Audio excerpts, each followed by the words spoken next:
I feel like VAR has shown how hard refereeing is, because even with the ability to watch it back 15 times, people are still getting stuff wrong, right? Because there is just a subjectivity element.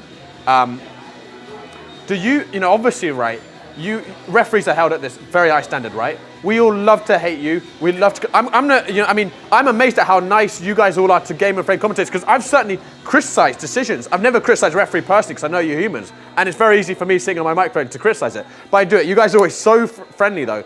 But the whole world applies this totally impossible standard for you guys to live up to.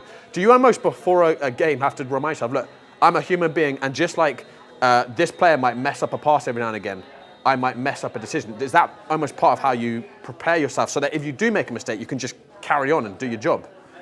Yeah, it's a great question. I think perfection is something that every referee strives to do, but there's an understanding that you're going to make a mistake every game, right? So it's unfortunate, and it happens during the game. The question is, is it going to be small? Is it going to be big? And then how do you come back from that? How do you deal with the adversity, whether it's in the game or after, right?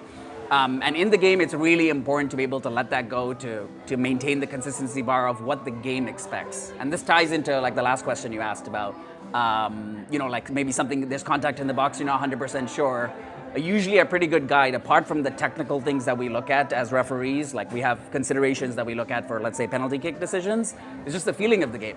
And then the question you almost would ask yourself at the end is, did the game expect that, right? And it can almost be universally answered, right? Whether you're an opponent, whether you're for or someone watching and they're like, yeah, that felt like it, or no, that didn't feel like it at all. And that's usually a pretty good guide for that. So for you, that changes game to game, right? The sort of the bar of consistency.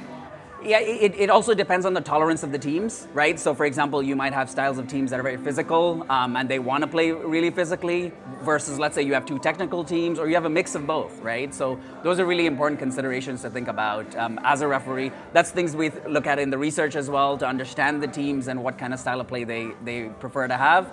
And then, despite all that research, you blow the whistle and you have to read the room and figure it out, right? And that's really important to make sure that the game is not just what you believe it needs to be as a referee, but it's also what the participants would like together, so that everyone can enjoy a game they want to play in.